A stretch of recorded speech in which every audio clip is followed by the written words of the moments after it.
pesquisa para o desenvolvimento é o tema de hoje do seu Agenda Econômica. Está aqui conosco o doutor Eduardo Pereira Nunes, presidente do Instituto Brasileiro de Geografia e Estatística, o IBGE. Participa da entrevista conosco o jornalista Carlos Sete. Doutor Eduardo, antes um pouquinho da gente entrar no censo 2010, que tem muito que a gente falar sobre censo, eu queria que o senhor desse um pouco do retrato da cooperação internacional do IBGE e principalmente com o Mercosul. Tá ótimo. Eu diria que o IBGE hoje ele trabalha na área internacional com 3 olhares. Em relação aos países mais desenvolvidos, nós somos tomadores de experiência. Então, solicitamos cooperação dos Estados Unidos, do Canadá, da França, da Espanha e da Austrália. São os países com os quais nós temos mais relação e recebemos apoio na área, tanto da área de geociências quanto da área de estatística e de economia. Outro conjunto de países são os países menos desenvolvidos do que o Brasil na área de estatística e de cartografia, tanto países sul-americanos, países do Mercosul e países africanos, e para esses nós concedemos assistência. Então eu falo do Paraguai, falo do Uruguai, falo do Peru, do Equador, de Cabo Verde, Moçambique, Guiné-Bissau, Angola também solicita, Congo solicitou, até Haiti tem demanda de apoio do IBGE. Então, se nós temos a oportunidade de usufruir da experiência dos países mais desenvolvidos, nas áreas em que nós somos bem desenvolvidos, nós compartilhamos a nossa experiência com os menos desenvolvidos.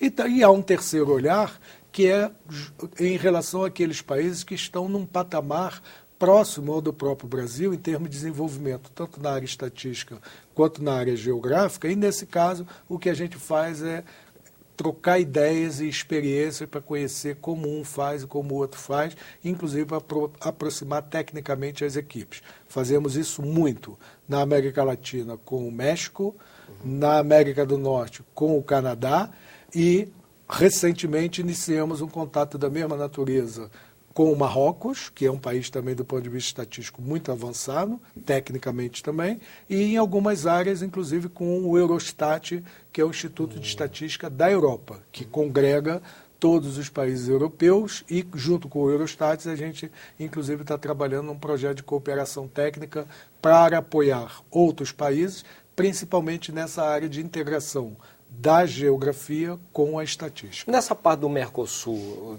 propriamente assim, existe algum acordo metodológico para que trata? Porque eu digo que recentemente a Argentina, inclusive, foi questionada a questão do cálculo do PIB argentino e tal. Muitos países levantaram, muitos economistas, entidades, colocaram sob suspeita os dados. Quer dizer, não é a mesma metodologia, porque o do Brasil é aceito, o do Paraguai é aceito, e na hora que a Argentina apresenta o cálculo dela, é questionada. Não é a mesma metodologia? Veja só, em primeiro lugar, desde 1998, os países do Mercosul, e inclusive o Chile, têm juntos um acordo de cooperação técnica com a União Europeia. E a partir dessa cooperação técnica, nós financiamos inúmeras reuniões técnicas buscando exatamente harmonizar as nossas metodologias. Na área de contas nacionais, estatísticas de emprego, de índices de preço, de comércio exterior, muitas informações. Já são mais de 12 anos de cooperação técnica. A segunda fase desse convênio está terminando agora, nesse ano de 2010, e é um sucesso muito grande. Agora, metodologia, nós combinamos como trabalharmos em conjunto. Então, existe um acordo, as regras são essas e nem somos nós que definimos, já tem o acordo internacional no âmbito das Nações Unidas. Agora, em determinados momentos, você tem um país bastante avançado, que pode caminhar com seus próprios pés, outro país que precisa de mais apoio, como é o caso do Paraguai, que nós damos assistência, e outros países, por questões que não têm nada a ver com o Instituto de Estatística, mas com a crise política e a crise econômica pela qual eles passaram, e foi o caso da Argentina, isso colocou o país numa situação muito peculiar. Por quê? Porque durante o processo de endividamento, onde toda a comunidade internacional apoiava a política suicida, a Argentina de câmbio congelado, ela, para financiar aquela política cambial, ela precisou contrair dívidas enormes, as quais eram indexadas ao índice de preço. No momento em que o país quebrou, não teve mais capacidade de pagar as suas dívidas e nem teve apoio externo, ela ficou com um ônus colossal. E se a política, para se adaptar a essa nova realidade, se transformasse, na leitura deles, numa explosão inflacionária, o país passaria por mais uma crise de dívida. E aí você precisa entender por que a questão da produção de índices que podem ser considerados duvidosos pelos outros entram em cena. Não é uma questão metodológica, é uma questão política que precisa ser tratada de uma forma bastante clara pela sociedade argentina. O IBGE não se manifesta sobre esse tipo de assunto do ponto de vista metodológico, até porque não temos acesso aos métodos. Doutor Eduardo, o último censo demográfico, que é, digamos, a face mais visível do IBGE, foi feito há 10 anos atrás, no ano 2000.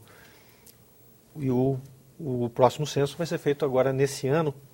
Qual é a diferença, quais diferenças o senhor destacaria de método de trabalho, de quais são as novidades que esse censo agora de 2010 vai apresentar em relação ao censo de 2000? Eu diria o seguinte, nós teremos dois grupos bastante distintos de mudanças no censo, de novidades no censo de 2010.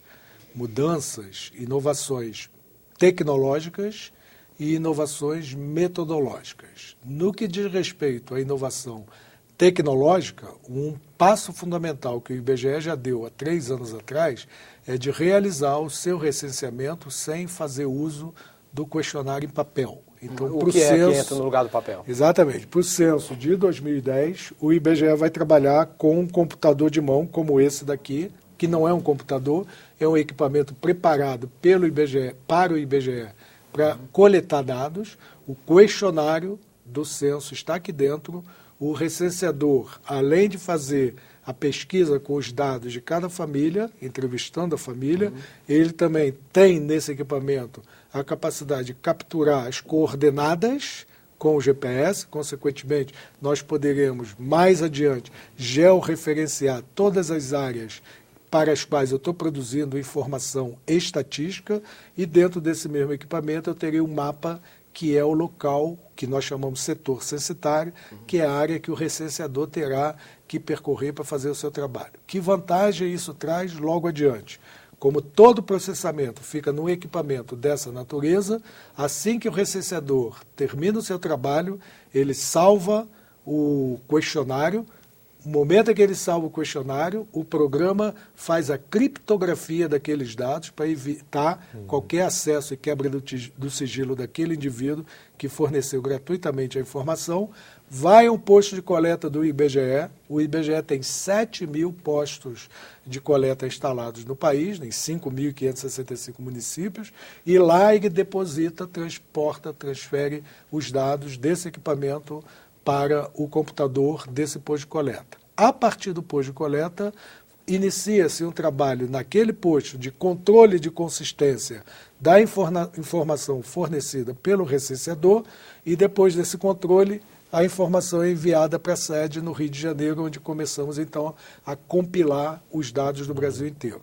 Para sair o dado de cada um dos 7.000 postos de coleta ao Rio de Janeiro, nós trabalharemos com 2 opções. Um avanço, o uso da tecnologia de comunicação para transmitir os dados. E o outro, um atraso das próprias empresas de telefonia, porque não fornecem ao IBGE as condições para implantarmos banda larga na maioria dos municípios brasileiros. Convocamos, inclusive, as empresas mais de uma vez para licitação, para que pudéssemos, inclusive, negociar preço de pagamento. Elas não comparecem, embora nós tenhamos um programa de extensão da telefonia e da comunicação para todos os municípios brasileiros. Isso, de fato, não está acontecendo. O IBGE está pagando um preço muito elevado. Mas não há o menor problema para o IBGE. Se não pudermos usar a transmissão eletrônica, vamos fazer o transporte dos dados. Naquele posto, os dados estão armazenados com um pendrive gravamos o dado num equipamento pequenininho, pendrive, e fazemos o transporte até o município mais próximo, a partir de onde então será feita tem a banda larga. Que tem a banda larga, ou então pela própria rede do IBGE, onde houver agência do IBGE, porque temos 530. Então, o programa, do ponto de vista de trabalho tecnológico do IBGE, já está preparado, com alguns acertos que a gente ainda precisa fazer, mas está avançando e ele vai, o censo começa no dia 1º de agosto. Entramos no 1º de agosto, quais são as novidades metodológicas do censo? Algumas questões que são novas, algumas questões mantemos, mas com forma de pergunta diferente, e procedimentos também bastante inovadores. Perguntas novas. Um tema que sempre perguntamos, que é, por exemplo, a questão da população indígena.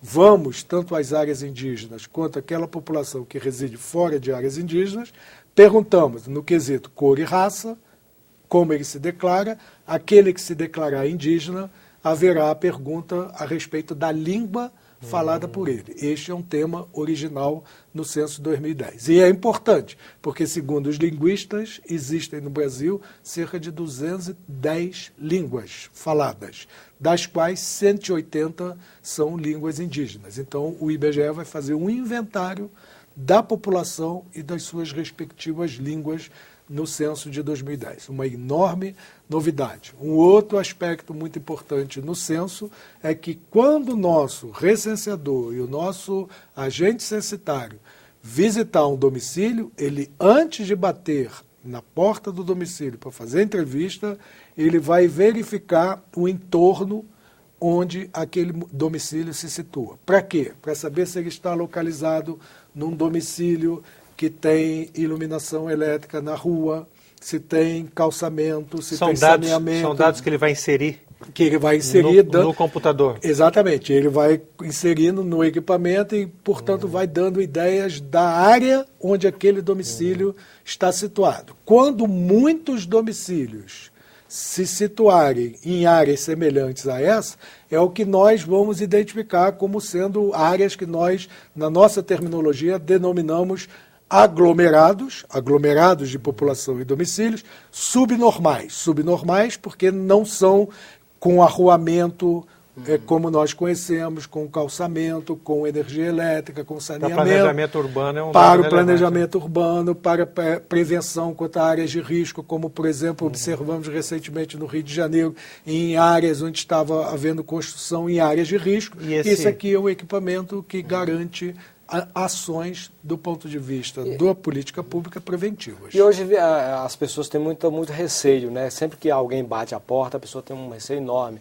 Então, há alguma coisa para diferenciar o funcionário do IBGE, o recenseador, de outra pessoa que bata lá e se diga que seja funcionário? Há algum filtro? Sim, o primeiro filtro é que os funcionários que trabalharão no censo, seja do IBGE ou aqueles que nós contratamos mediante concurso público, que são agentes censitários e recenseadores, vão compor um conjunto de cerca de 230 mil pessoas que estarão percorrendo todo o território e visitando os 58 milhões de domicílios que estimamos haver no Brasil no ano de 2010. Como eles serão reconhecidos pelo morador quando houver a visita de um recenseador? O nosso entrevistador, ele sempre terá esse equipamento como a sua ferramenta de trabalho, ele terá que se apresentar devidamente identificado com o documento de identidade próprio e o documento de identidade do IBGE. Esse documento de identidade do IBGE terá que estar aqui com a sua fotografia, nesse colete, e ele terá que ter aqui esse documento com a sua fotografia, sua identidade.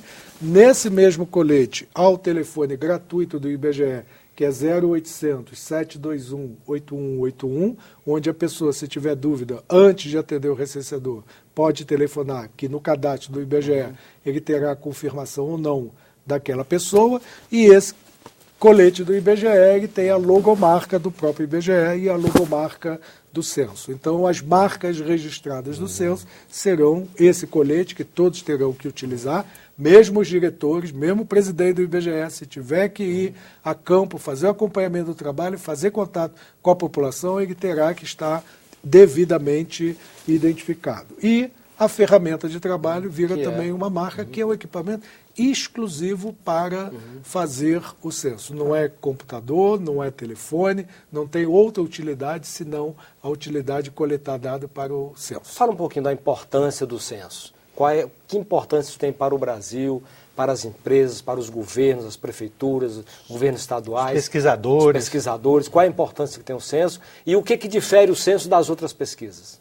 Ótimo. Então, importância do censo, a gente pode falar dando exemplos de questões incluídas no censo e a sua utilidade. Por exemplo, uma das questões novas no censo de 2010 será: quando visitarmos o domicílio e aí houver a entrevista, haverá uma pergunta que levantará o tempo que o cidadão leva de deslocamento entre a sua casa e o local de trabalho.